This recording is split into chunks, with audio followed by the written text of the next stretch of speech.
अकबर बीरबल की कहानी कौवों की गिनती। शॉर्ट हिंदी स्टोरी अब आपके लिए only on intellect for all channel पर, तो इसे लाइक, सब्सक्राइब एंड शेयर करना ना भूलें। बीरबल की चतुराई से बादशाह अकबर और सभी दरबार परिचित थे। फिर भी अकबर बीरबल की चतुराई का परीक्षा लेते रहते थे। ऐसे ही एक सुबह बादशाह अकबर ने बीरबल को बुलाया और बगीचे में घूमने के लिए चले गए। वहां पर बहुत सारे पक्षी आवाज कर रहे थे। अचानक बादशाह अकबर की नजर एक कौवे पर पड़ी और उनके मन में शरारत सूझी। उन्होंने बीरबल से कहा, मैं यह जानना चाहता हूं कि हमारे राज्य में कुल कितने कौवे हैं। यह सवाल थोड़ा अटपटा जरूर था, लेकिन फिर भी बीरबल कहा, महाराज, मैं आपके इस प्रश्न का जवाब दे सकता हूं, लेकिन मुझे थोड़ा समय चाहिए। अकबर ने मन ही मन मुस्कुराते हुए बीरबल को समय दे दिया। कुछ दिनों के बाद बीरबल दरबार में आए तो शहंशाह अकबर से पूछा, बोलो बीरबल, कितने कौवे हैं हमारे राज्य में।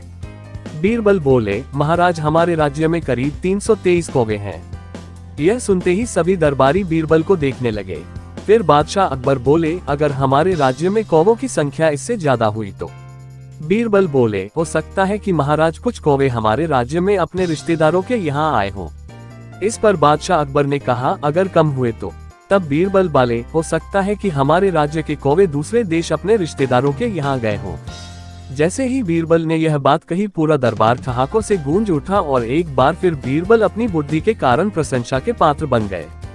कहानी से सीख। इस कहानी से यह सीख मिलती है कि अगर दिमाग का इस्तेमाल किया जाए तो हर समस्या का हल और सवाल का जवाब ढूंढा जा सकता है। धन्यवाद। साथ ही यह आपका अपना चैनल है, तो आप अपने चैनल को सब्सक्राइब करना ना भूलें। शुक्रिया सब्सक्राइब करने के लिए। अकबर बीरबल की कहानी उम्र बढ़ाने वाला पेड़। शॉर्ट हिंदी स्टोरी अब आपके लिए only on intellect for all channel पर, तो इसे लाइक, सब्सक्राइब एंड शेयर करना ना भूलें। एक समय की बात है जब बादशाह अकबर का परचम पूरे विश्व में फैलने लगा था। उसी दौरान तुर्किस्तान के बादशाह को अकबर की बुद्धिमत्ता की परीक्षा लेने की सूझी। तुर्किस्तान के बादशाह ने अपने दूत को संदेश पत्र देकर कुछ सिपाहियों के साथ दिल्ली रवाना किया। बादशाह ने पत्र में लिखा था, मुझे सुनने में आया है कि भारत में ऐसा पेड़ है जिसके पत्ते को खाकर इंसान की आयु बढ़ाने में मदद मिल सकती है। अगर यह बात सच है तो मेरे लिए उस पेड़ के कुछ पत्ते जरूर भेजें। जब अकबर ने उस पत्र को पढ़ा तो वह सोच में पड़ गए। इस चिंता से उबरने के लिए अकबर ने बीरबल का सहारा लिया। बीरबल की सलाह पर बादशाह अकबर ने तुर्किस्तान से आए सिपाहियों और दूत को कैद करने का आदेश दिया। सिपाही और दूत के कैदखाने में कई दिन बीत जाने के बाद अकबर और बीरबल एक दिन उनसे मिलने गए। अकबर और बीरबल को आते देखकर वो सोचने लगे कि उन्हें रिहाई मिल जाएगी, लेकिन ऐसा नहीं हुआ। बादशाह अकबर जब उनके पास पहुंचे तो उन्होंने दूत से कहा, जब तक इस किले की एक दो ईंट गिर नहीं जाती तब तक आप लोगों को आजाद नहीं करेंगे। ऐसा होने तक आप सभी के लिए यहाँ खाने पीने का पूरा इंतजाम किया जाएगा। इतना कहकर बादशाह अकबर और बीरबल वहाँ से चले गए। उनके जाने के बाद दूत और सिपाही कैद से निकलने के लिए उपाय सोचने लगे। जब कोई रास्ता नजर नहीं आया तो भगवान से प्रार्थना करने लगे। जल्द ही उनकी प्रार्थना रंग लाए और कुछ दिनों बाद अचानक तेज भूकंप आया और भूकंप के कारण किले का एक भाग टूटकर गिर गया।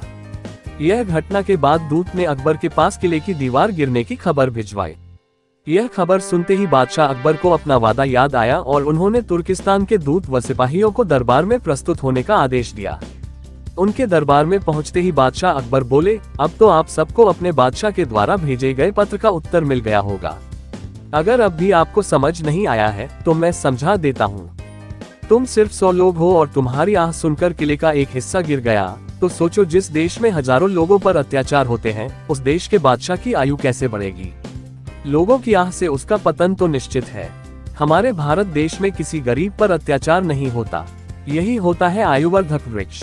उसके कुछ दिन बाद बादशाह ने उन सभी को उनके देश भेज दिया है और रास्ते में होने वाले खर्चे के लिए कुछ पैसे भी दिए।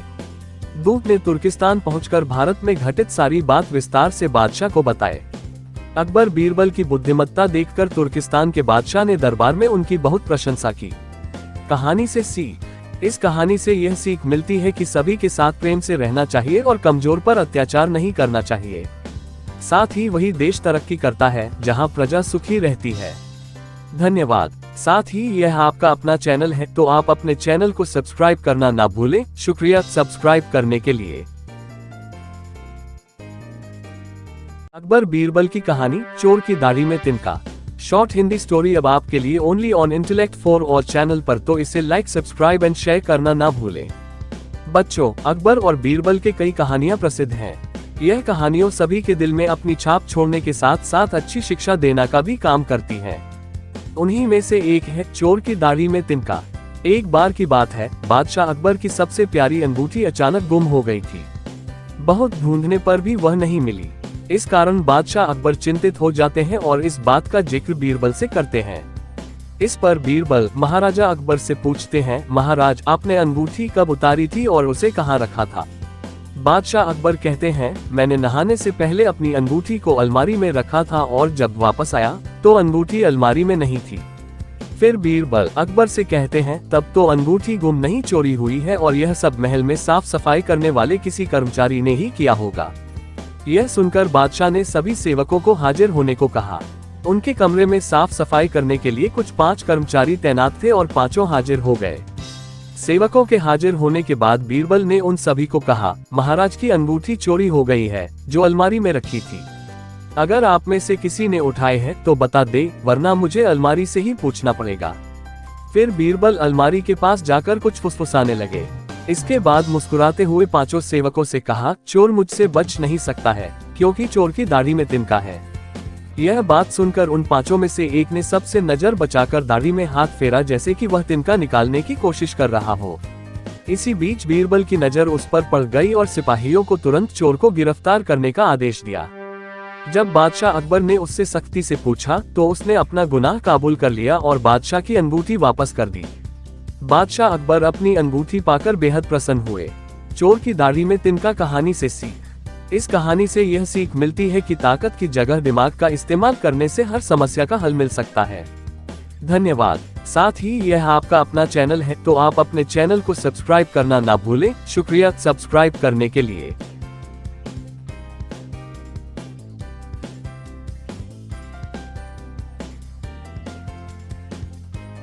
अकबर बीरबल की कहानी, पेड़ 1 और मालिक 2। शॉर्ट हिंदी स्टोरी अब आपके लिए only on intellect for all channel पर, तो इसे लाइक, सब्सक्राइब एंड शेयर करना ना भूलें। एक बार की बात है, रोज की ही तरह बादशाह अकबर दरबार में बैठकर अपनी प्रजा की समस्याएं सुन रहे थे।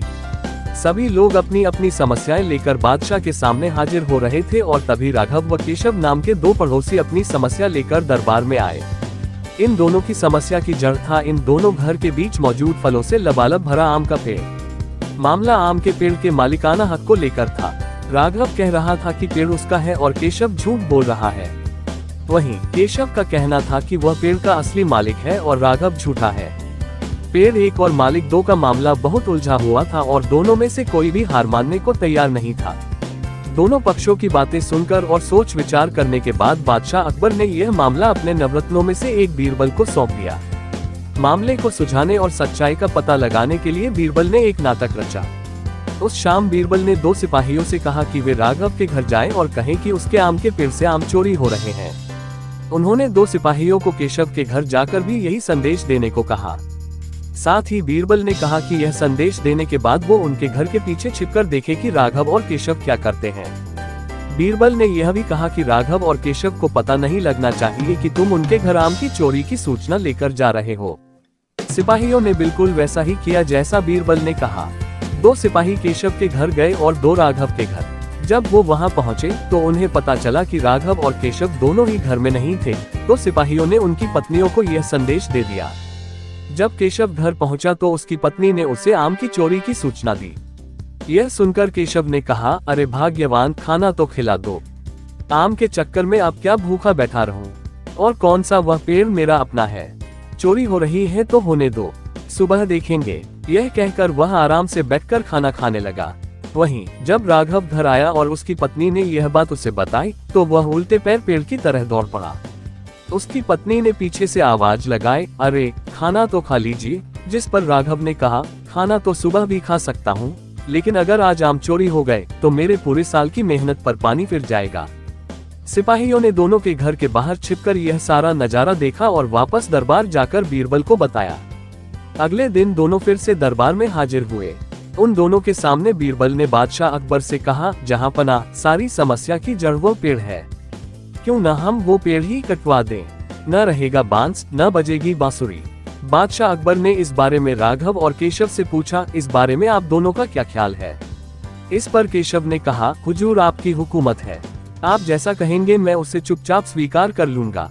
वहीं राघव ने कहा, मालिक मैंने 7 वर्ष तक उस पेड़ को सींचा है, आप चाहें तो उसे केशव को दे दीजिए, लेकिन कृपा करके उसे कटवाए न, मैं आपके आगे हाथ जोड़ता हूँ।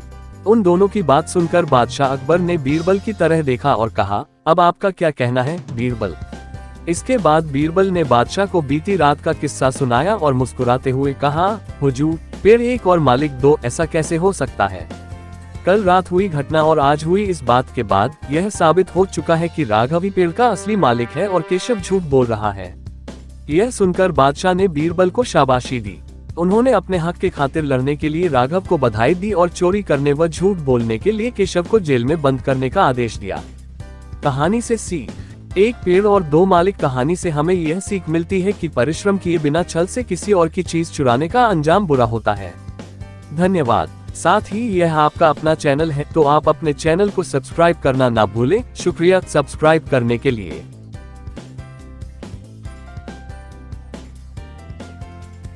अकबर बीरबल की कहानी, बीरबल की खिचड़ी।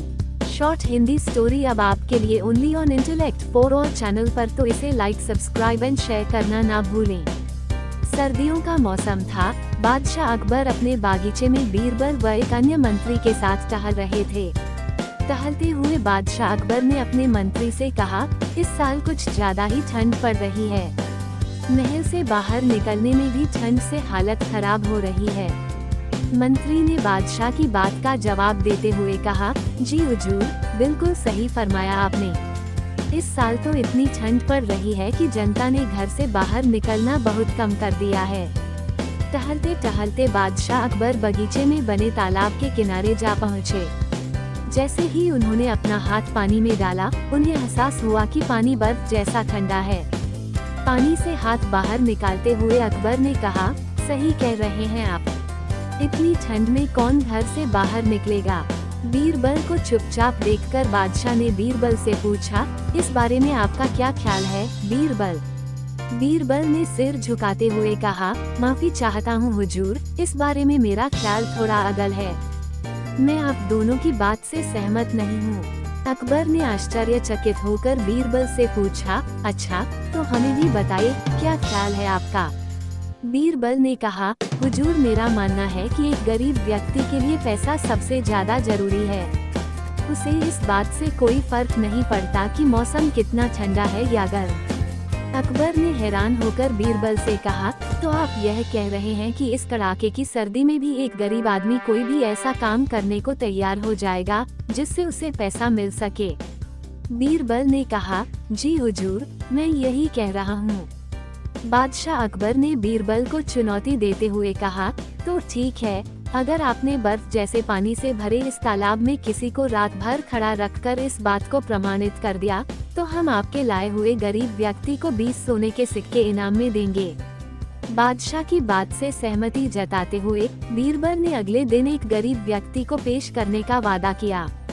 अगले दिन सभा में बादशाह अकबर ने बीरबल ने पूछा कि क्या वो किसी को लाए हैं जो तालाब में खड़ा रहकर पूरी रात बिता सके। इस पर बीरबल ने गंगाधर नामक एक गरीब व्यक्ति को दरबार में मौजूद किया और कहा कि यह 20 सोने के सिक्कों के लिए तालाब में पूरी रात बिताने को तैयार है। बादशाह अकबर ने सभा समाप्त करते हुए कहा कि ठीक है, 2 सिपाही इस व्यक्ति की रात भर निगरानी करेंगे। अगले दिन फिर से दरबार लगा और बादशाह ने बीरबल से गंगाधर के बारे में पूछा, बीरबल, कहाँ है आपका मित्र? कितनी देर टिक पाया वो उस बर्फीले पानी में? बीरबल ने कहा, महाराज वो यही है, मैं उसे दरबार में पेश करने की इजाजत चाहता हूँ। बादशाह की इजाजत मिलते ही बीरबल ने गंगाधर को दरबार में बुलाया। बादशाह अकबर ने गंगाधर को शाबाशी देते हुए कहा, हमें इस बात पर यकीन नहीं हो रहा है कि तुम पूरी रात उस बर्फ जैसे पानी में रहे और आज हमारे सामने सही सलामत खड़े हो। यह तुमने कैसे किया? पूरी सभा को बताओ। गंगाधर ने कहा, महाराज, शुरुआत में तो यह बहुत मुश्किल था, लेकिन कुछ समय बाद मुझे महल की एक खिड़की पर एक दिया जलता नजर आया। उस दिए को देखते हुए मैंने सारी रात बिता दी। बादशाह अकबर ने चौंक कर कहा, ये तो धोखा है, तुमने हमारे महल के जलते दिए की गर्मी से सारी रात बिता ली। फरेबी, तुम्हारे इस धोखे के लिए हम तुम्हें सजा नहीं दे रहे हैं, लेकिन तुम अब इस इनाम के हकदार भी नहीं हो। यह कहते हुए अकबर ने अपने सिपाहियों से गंगाधर को महल से बाहर ले जाने को कह दिया और सभा समाप्त करके अपने कमरे में चले गए।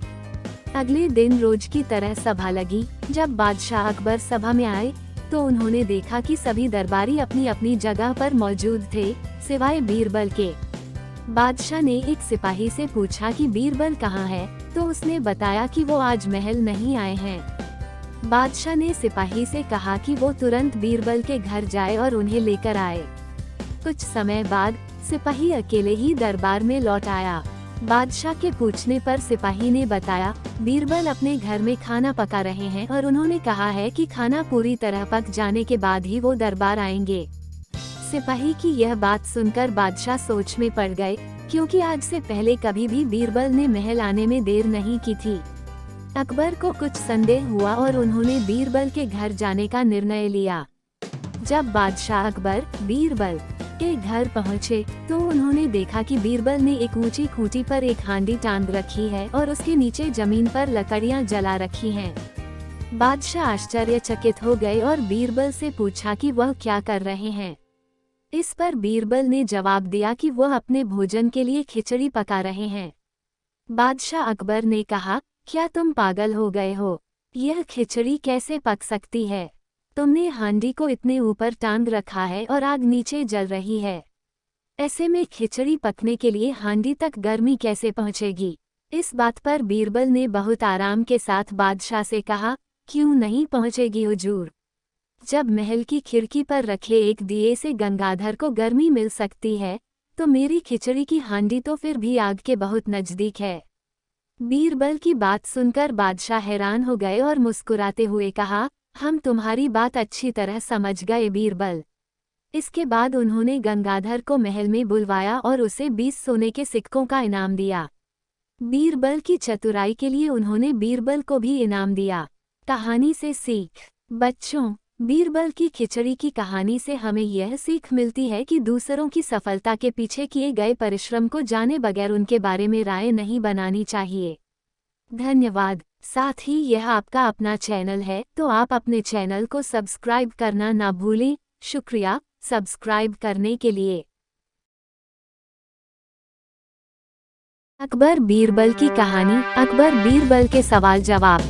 शॉर्ट हिंदी स्टोरी अब आपके लिए only on intellect for all channel पर, तो इसे लाइक, सब्सक्राइब एंड शेयर करना ना भूलें। बहुत समय पहले भारत में महान मुगल सम्राट हुआ करते थे, जिन्हें बादशाह अकबर के नाम से जाना जाता था। अकबर के शासन में नवरत्न थे, जिनमें से चतुर बीरबल भी शामिल थे। बादशाह अकबर बीरबल से पहली बार जंगल में मिले थे। जब वह रास्ते भटक गए थे, तब बीरबल ने उन्हें रास्ता दिखाया। उस समय बीरबल को महेशदास नाम से जाना जाता था। अकबर ने महेशदास का नाम बदलकर बीरबल रख दिया था। साथ ही बीरबल को विशेष सलाहकार के तौर पर अपने दरबार में नियुक्त किया था, क्योंकि बीरबल अधिक बुद्धिमान थे। वो अपने ज्ञान और चतुराई से हर सवाल और उलझन का हल निकाल दिया करते थे। बीरबल बेहद कम समय में महाराजा अकबर के चहेते सलाहकार बन गए थे। इस बात से उनके सभा के अन्य मंत्री और महामंत्री बीरबल से जला करते थे। यह जलन उनके साले मानसिंह को भी थी। इसलिए एक दिन मानसिंह ने बीरबल की परीक्षा लेनी चाहिए। उन्होंने बीरबल से 3 सवाल पूछने चाहे। महाराज अकबर ने भी बीरबल की परीक्षा लेने की अनुमति दे दी। आसमान में कितने तारे हैं? मानसिंह का पहला सवाल था कि यह पहला सवाल था। यह सवाल सुनकर बीरबल से जलने वाले अन्य दरबारियों को खुशी होने लगी। महाराजा अकबर भी सोचने लगे कि क्या बीरबल इसका जवाब दे पाएंगे। बीरबल ने मुस्कुराते हुए कहा, इसका जवाब तो बहुत ही आसान है, और दरबार में एक भेड़ को लाकर कहा, जितने इस भेड़ में बाल हैं, उतने ही आसमान में तारे हैं। अगर मानसिंह जी को अभी भी संदेह है, तो भेड़ के बाल और आसमान के तारे गिनकर तुलना कर सकते हैं। बीरबल की चतुराई देखकर बादशाह अकबर मुस्कुराए और कहा, क्यों मानसिंह जी, आप गिनकर तुलना करना चाहते हैं? धरती का केंद्र कहाँ है?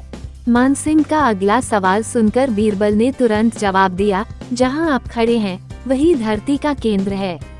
महाराजा अकबर और अन्य दरबारी बीरबल के जवाब को समझ नहीं पा रहे थे।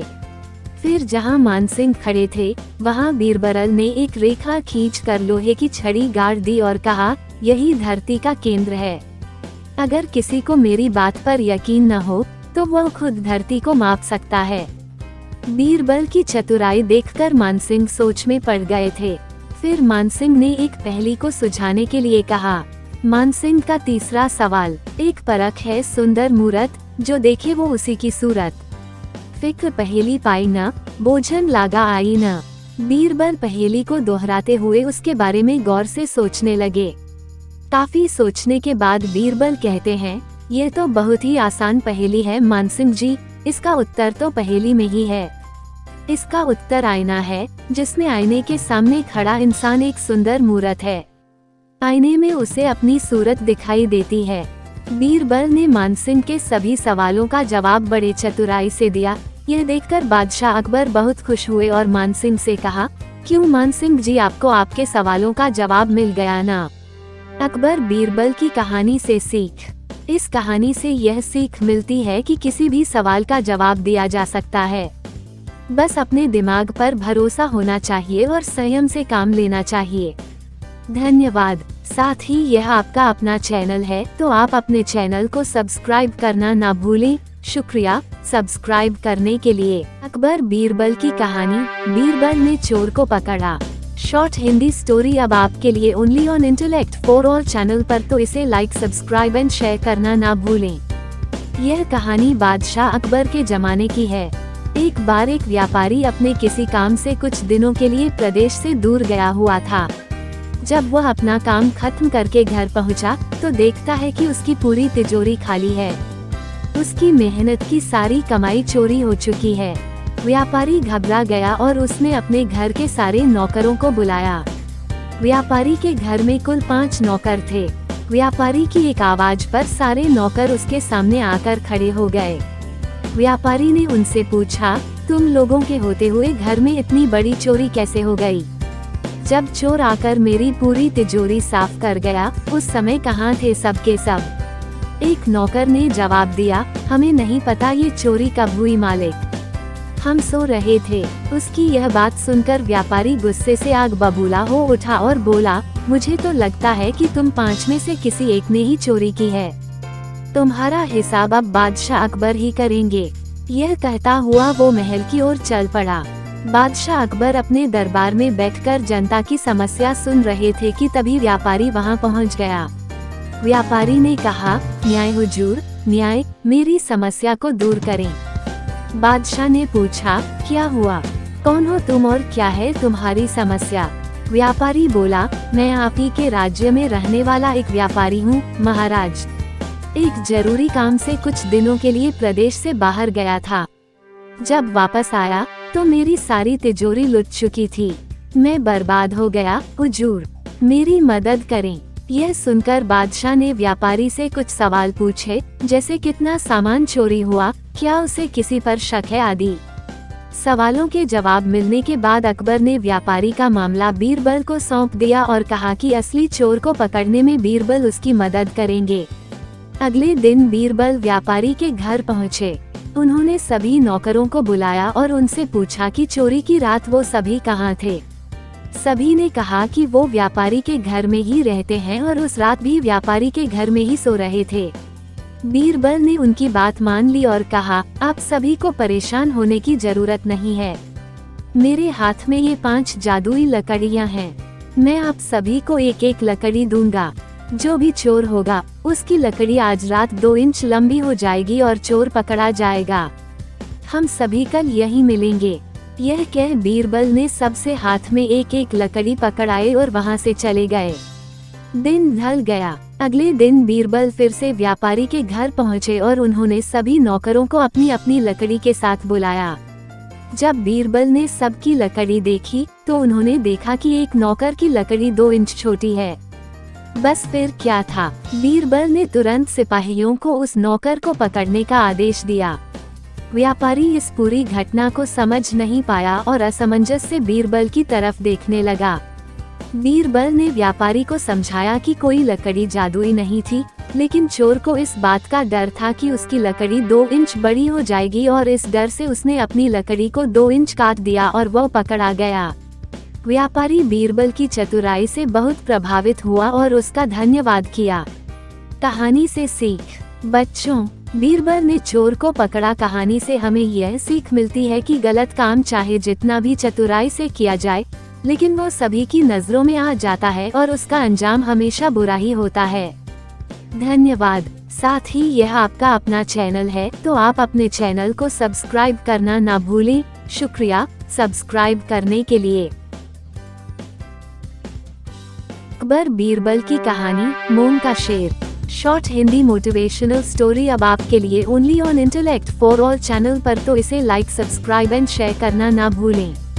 यह सालों पहले की बात है जब राजा एक दूसरे को पैगाम के साथ ही कुछ पहेलियां भी भेजा करते थे।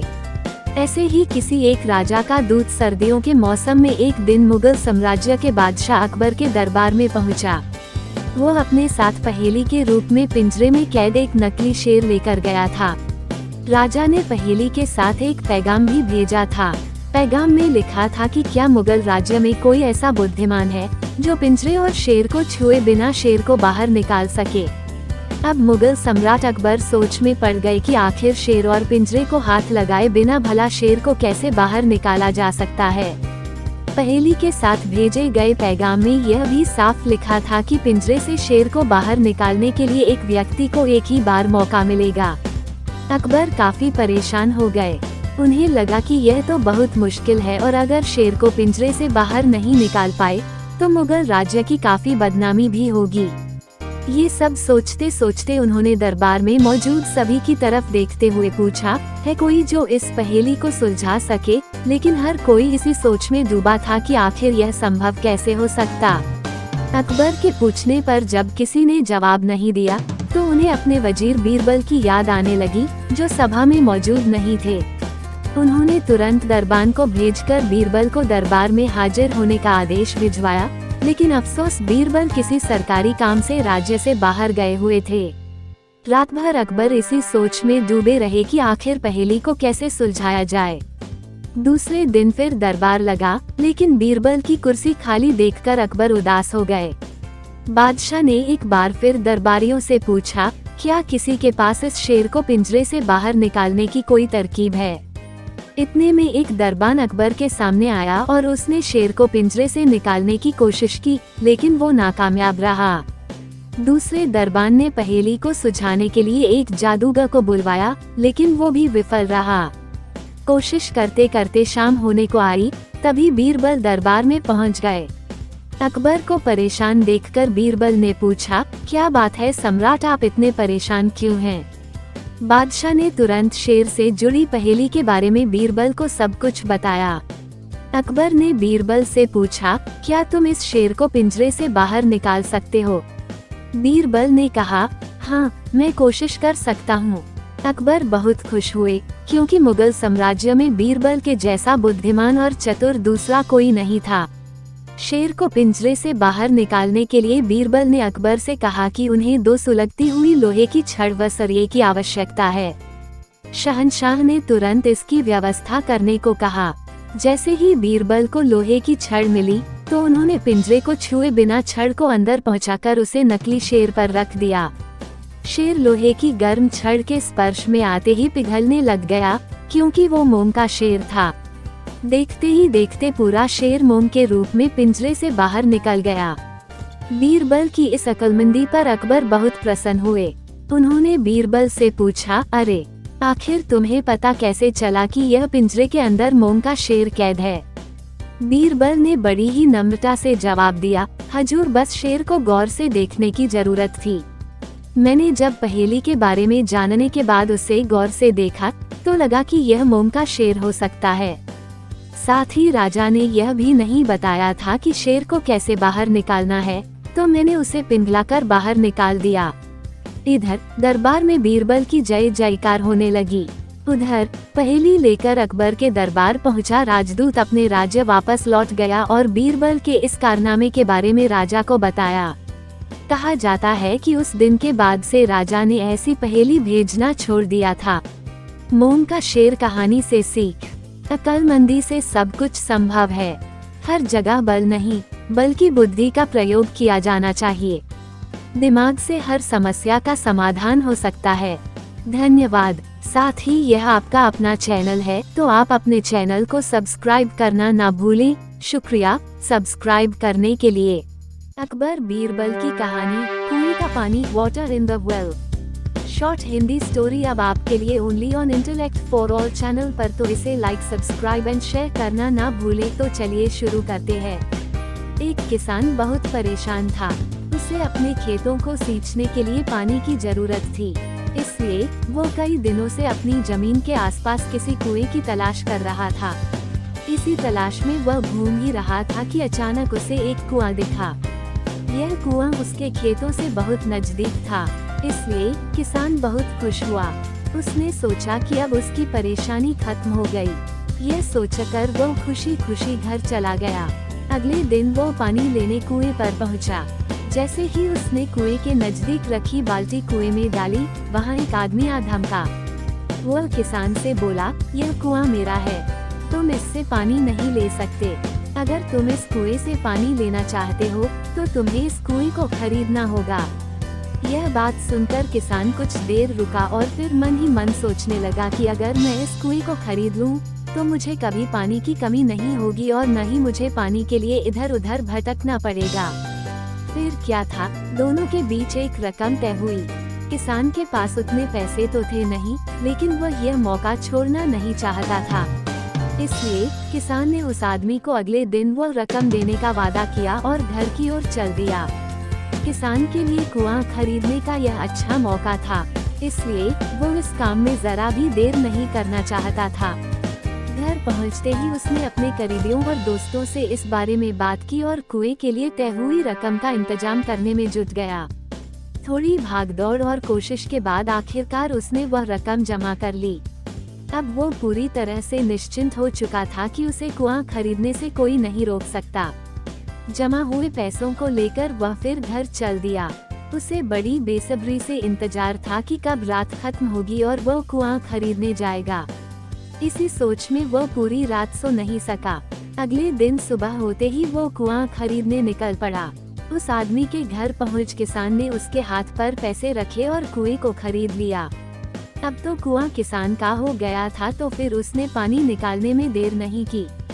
जैसे ही किसान ने कुएं से पानी निकालने के लिए बाल्टी उठाई, उस आदमी ने फिर बोला, ठहरो, तुम इस कुएं से पानी नहीं निकाल सकते हो। मैंने तुम्हें कुआं बेचा है, कुएं का पानी अभी भी मेरा है। किसान मायूस हो गया और न्याय के लिए राजा के दरबार में शिकायत करने पहुंच गया। मालूम है उस राजा का नाम क्या था? राजा अकबर। राजा अकबर ने उस किसान की पूरी कहानी सुनी और फिर उस आदमी को दरबार में बुलाया जिसने वह कुआं बेचा था। राजा का फरमान सुनते ही वो आदमी भागा भागा दरबार में हाजिर हो गया। राजा ने उससे पूछा, जब तुमने इस किसान को अपना कुआं बेच दिया तो फिर इसे पानी क्यों नहीं लेने दे रहे हो? आदमी बोला, महाराज, मैंने इसे केवल कुआं बेचा था, पानी नहीं। यह बात सुनकर राजा भी सोच में पड़ गए। उन्होंने कहा कि बात तो यह पते की कह रहा है, कुआं बेचा है, पानी तो नहीं। काफी देर सोचने के बाद जब इस समस्या को सुलझाने में वह नाकाम हो गए तो उन्होंने बीरबल को बुलाया। बीरबल बहुत ही बुद्धिमान था, इसलिए राजा अकबर किसी भी मामले पर फैसला लेने से पहले उसकी राय जरूर लेते थे। बीरबल ने एक बार फिर दोनों से उनकी समस्या पूछी। पूरी बात जानने के बाद बीरबल ने उस आदमी से कहा, ठीक है, तुमने कुआं बेचा, पानी नहीं, फिर तुम्हारा पानी किसान के कुएं में क्या कर रहा है? कुआं तुम्हारा नहीं है, फौरन अपने पानी को कुएं से बाहर निकालो। बीरबल का इतना कहते ही उस आदमी को समझ आ गया कि अब उसकी चालाकी किसी काम नहीं आने वाली। उसने राजा से फौरन माफी मांगी और माना कि कुएं के साथ उसके पानी पर भी किसान का पूरा अधिकार है। यह देखकर राजा अकबर ने बीरबल की बुद्धिमानी की तारीफ की और कुआं बेचने वाले आदमी पर धोखेबाजी के लिए जुर्माना लगाया। कहानी से सीख। किसान और कुएं की कहानी से पता चलता है कि अपने आप को दूसरे से अधिक चालाक नहीं समझना चाहिए। साथ ही धोखा देने की आदत से भी दूर रहना चाहिए, क्योंकि कोई ऐसा भी हो सकता है जो आपसे भी अधिक बुद्धि का इस्तेमाल करना जानता हो। ऐसे में आपका धोखा पकड़ा जाएगा और आपको अपने किए का भुगतान करना होगा, जैसे इस कहानी के अंत में कुआं बेचने वाले आदमी को करना पड़ा। धन्यवाद। साथ ही हम आपको ये बता दें कि यह आपका अपना चैनल है, तो आप अपने चैनल को लाइक, सब्सक्राइब और शेयर करना ना भूले। शुक्रिया सब्सक्राइब करने के लिए। अब तो आन पड़ी है अकबर बीरबल की कहानी, शॉर्ट हिंदी स्टोरी अब आपके लिए only on intellect for all channel पर, तो इसे लाइक, सब्सक्राइब एंड शेयर करना ना भूले। तो चलिए शुरू करते हैं। अकबर बादशाह को मजाक करने की आदत थी। एक दिन उन्होंने नगर के सेठों से कहा, आज से तुम लोगों को पहरेदारी करनी पड़ेगी। सुनकर सेठ घबरा गए और बीरबल के पास पहुंचकर अपनी फरियाद रखी। बीरबल ने उन्हें हिम्मत बढ़ाई। तुम सब अपनी पगड़ियों को पैर में और पायजामों को सिर पर लपेटकर रात्रि के समय में नगर में चिल्ला चिल्ला कर कहते फिरो, अब तो आन पड़ी है। उधर बादशाह भी भेष बदलकर नगर में गश्त लगाने निकले। सेठों का यह निराला स्वांग देखकर बादशाह पहले तो हंसे, फिर बोले, यह सब क्या है? सेठों के मुखिया ने कहा, जहांपनाह, हम सेठ जन से गुड़ और तेल बेचने का काम सीख कर आए हैं। भला पहरेदार क्या कर पाएंगे? अगर इतना ही जानते होते तो लोग हमें बनिया कहकर क्यों पुकारते? बादशाह अकबर बीरबल की चाल समझ गए और अपना हुक्म वापस ले लिया। कहानी से सीख। अक्लमंदी से सब कुछ संभव है। दिमाग से हर समस्या का समाधान हो सकता है। धन्यवाद। साथ ही हम आपको ये बता दें कि यह आपका अपना चैनल है, तो आप अपने चैनल को सब्सक्राइब करना ना भूले। शुक्रिया सब्सक्राइब करने के लिए।